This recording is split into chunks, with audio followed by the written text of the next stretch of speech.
Merry Christmas sa lahat. Guys, ang lungkot ko dito, ako lang mag-isa. Umalis na yung mga boss ko.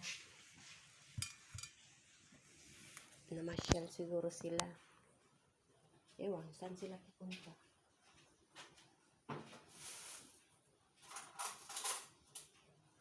Kaya ako lang mag-isa dito. Kakain.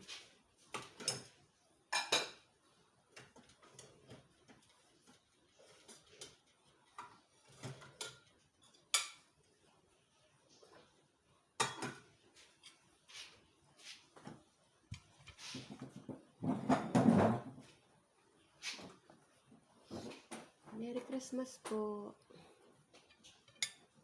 Kain po tayo.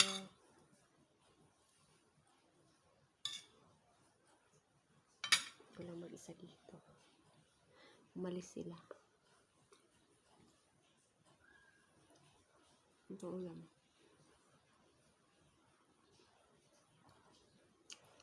In-order to ni ma'am kagabi. Barbecue, pansit, spaghetti, palabok. Yun lang. Tas, kasi nung tanghali may niluto kami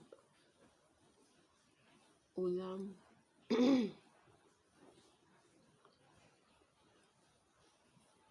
Ito kagabi, alas 7 dumating.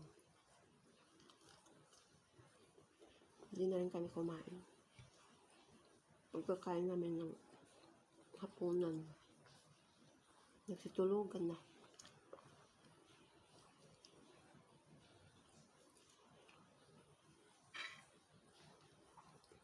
Kanina umaga, mga alas 7 sila umalis. Grabe ang ulan. Namamasko din ang ulan.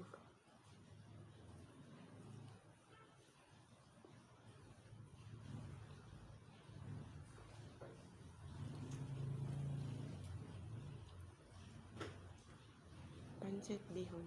Bihon sa tanghon.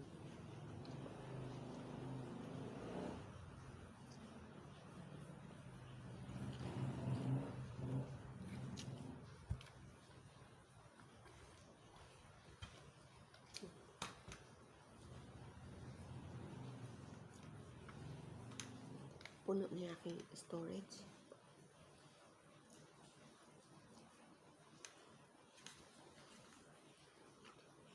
Hindi ko mabuksan.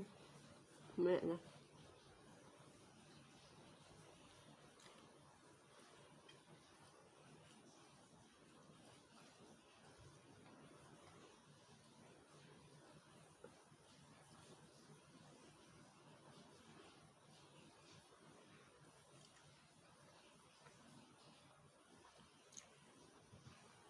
Sarap ng sutanghon.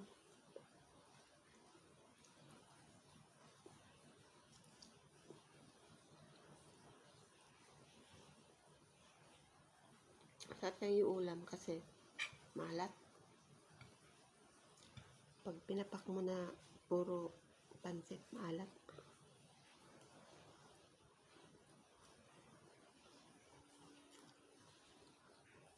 Ay, ulam mo na lang.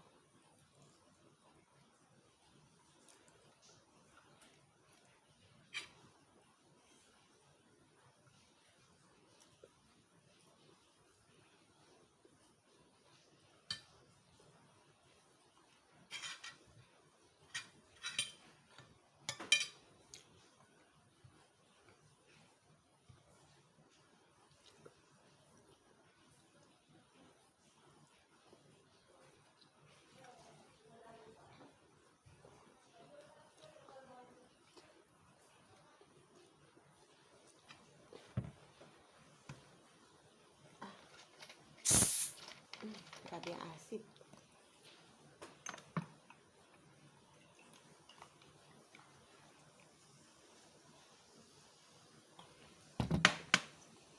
Mga lahati na. Ako na nakaubos ito Pero hindi naman isang inuman lang. Ilang araw ko na ito binabalik-balikan.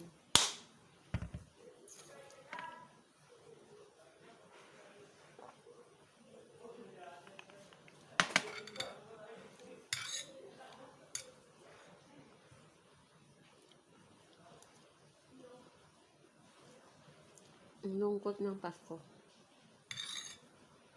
Maulan. Walang mga bata sa kalsada.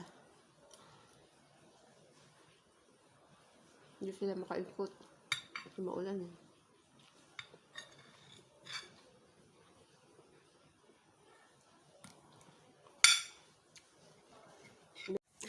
Gusto akong kumain, guys. Plantsahin.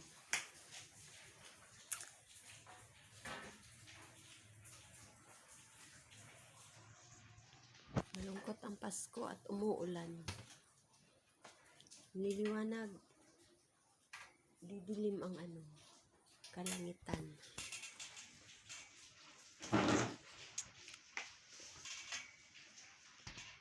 Si ma'am, binigyan akong bonus. 5K. Bait talaga ni ma'am, no? Iba talaga ang mayayaman, no? Baliwala sa kanila yung pera. Kaya malaking bagay na rin yun. Binigay niya sa akin bonus. Bago pa lang ako, ha? Binigyan niya ako ng bonus 5K. Mayaman kasi. Dahil pera. Kaya, anong ginagawa ng pera nila? Pamimigay na lang. Binigyan niya ako ng pamasko, towel, tapos yung bigay ng barangay, kasi may din siya dun, may share siya dun sa ng barangay, kaya binigyan siya ng mga nakabox. Binigyan din ako. Mabait na si ma'am. Si madam. Yan, may mga tumatawag, pinamamas ko, mga bata. Wala dito. Kumakatok, mga bata, mamas ko daw.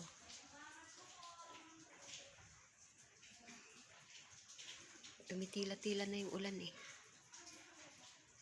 Kung wala mo ibibigay sa kanila, wala iniwan si ma'am.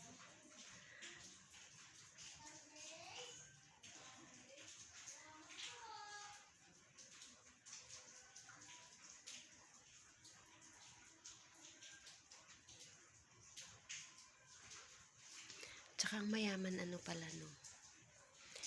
Iba talaga pag kinumpira mo ang mayaman tsaka sa mahirap. Katulad niyan, di sila masyadong naghahanda ng pagdating ng Christmas, diba? Yung tayong mga mahirap pagdating ng Pasko. Ewan ko lang sa iba, kasi ako hindi naman din. Kasi nga wala tayong pera. Punong-puno ang mga lamesa. Sila kagabi, wala. Umorder lang si madam ng halagang 2.5 na pagkain. Ano yun? Sa isang bilog na bilaong malaki. Spaghetti, pansit, palabok. May pa pala doon yung malagkit na bilog-bilog na gawa sa anong tawag doon? Tsaka barbecue. Yun lang in-order niya. Kagabi, kala ko kakainin namin pagkatapos namin maghapunan. Hindi na rin namin nakain. Kanya-kanya tulog na rin kami. Naglalagay na ni madam sa rep. Kanina umaga lang namin kinain, pinag-iinit. Tapos yun nga, umalis sila. Tapos yun yung naiwan dyan, yun kinain ko, ininit ko. Kasi sa kanila, hindi sila yung as in maghanda ng mga kung ano-ano pa. Kasi nga, mayaman na sila. Araw-araw ba naman, guys, ulam, karne. Kaya sumusuko na ako sa karne eh. Kahanap ako ng... Kasi minsan lang din siya magulay. Kasi siya nagda-diet. Siya kumakain ng kanin. Puro ulam lang kinakain niya. Gulay, ganyan. Pag naggulay kami, pang maramihan yun. Kasi init-init na lang. Yung anak niya ang palaging karne. Ayaw kumain kasi ng gulay yung anak niya. Hindi rin kumakain ng mga isda ng galunggong. Tilapia kumakain siya. Prito lang. Ang gustong kainin isda is mga mahalin na isda. Pampano, pipino, lapu-lapo, yung mga mahal na isda ba. Yan kinakain ng anak niya. Kaya di mo rin pag Pagsawa na sa ulam. Na pag inakyatan doon. Nakadalawang plato na doon nakyat. Di kinakain. Kasi pag di niya type, di niya kakainin. Sasabihin sa mami niya, order na lang daw. Order ng Wendy's, Jollibee, ganun. Pizza, ino-order ni madam. Kasi nagsasawa na nga minsan sa karne siguro. Karne ba naman araw-araw? Sa umaga pa lang. Tosino, itlog. The next day, bacon. Baboy din yun, di ba? The next day naman, tapa. Araw-araw nga, sa tanghali, karne. Manawa ka na lang, guys. Kaya, pagdating sa mga Pasko, New Year, hindi na sila naghahanda talaga. Sabihin mo, punong-puno yung lamesa. Hindi. Parang na din. Nakakasawa na ba? Sawa na maghanda ng kahit tayo na mahihirap. Pero, hindi naman natin masabi kasi hindi naman lahat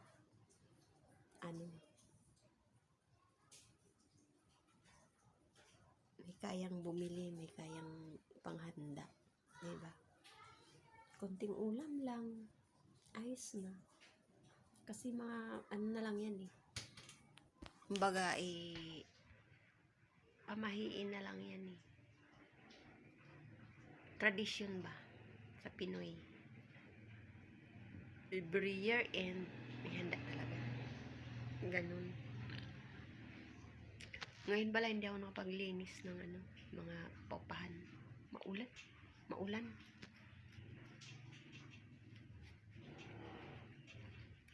Katinang buko. Haba na ng hair ko. Gusto ko magpagupit. Kasi grabe ang lagas. Ang nipis na ng buko, guys. Oh. Lalagas talaga siya. Tuwing maliligo ako, ang daming naglalagas. Pag nagsusuklay ako, ang daming naglalagas. Sabi ko, naku, baka makalbo na ako nito. Wala pa si Dudong, alas 12 na. Yung karpintero ni madam, tuwang-tuwa din. Pinamaskuhan lang ni madam ng 1,000 nung isang araw. Tuwang-tuwa na. Kahapon naman, dinagdagan ni madam ng 1,000.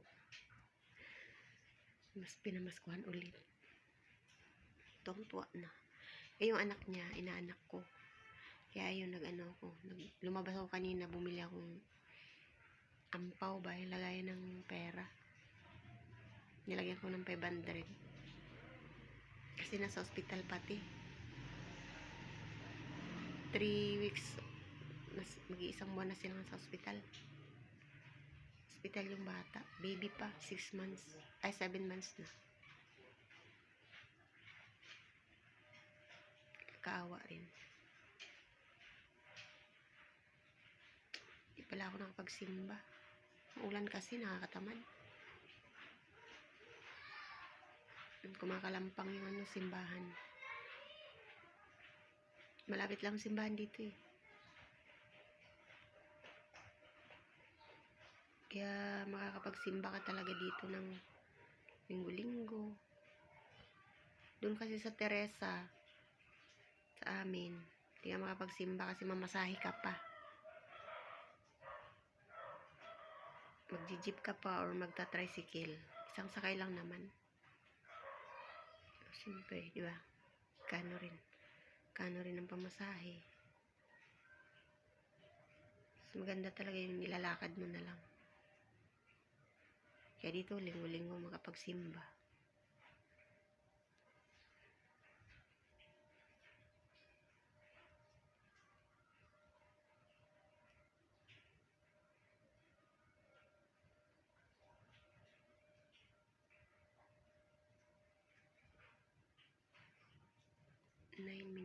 Nine minutes na ako, guys. Kaya di na may naputol akong video. Siya.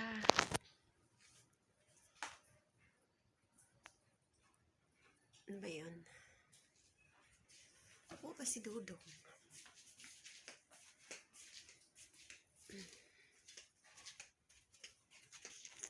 Dilim ng sala. Walang ilaw.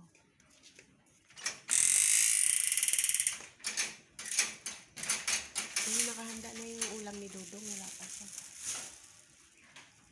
Ito yung sa inaanak ko. Bibigay ko sa anak niya.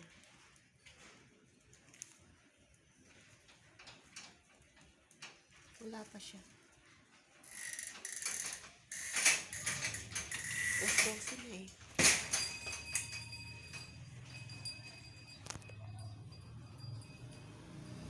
Lumiliwanag na naman ang langit. Maya uulan na naman.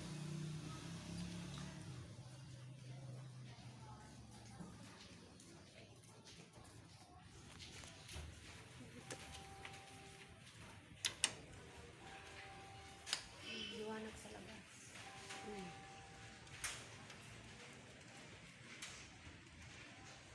Sarado yung mga tindahan, sarado.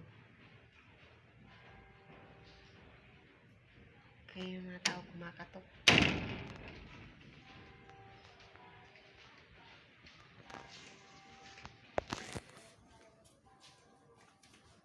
Kumakalimbang ang simbahan.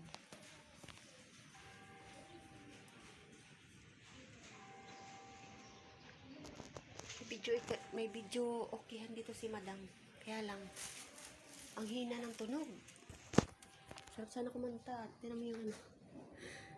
Nasa tuktok yung mga speaker niya. Ang lakas niyan. Kaya lang pag inano mo rito, bang hina. Bakit kaya mahina?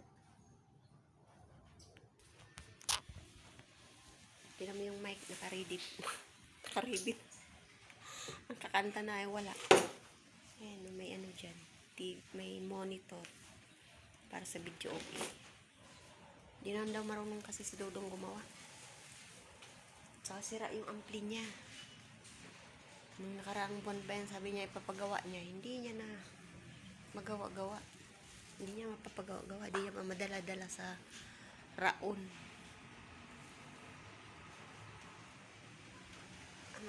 Ang talas ng mga kamay ko.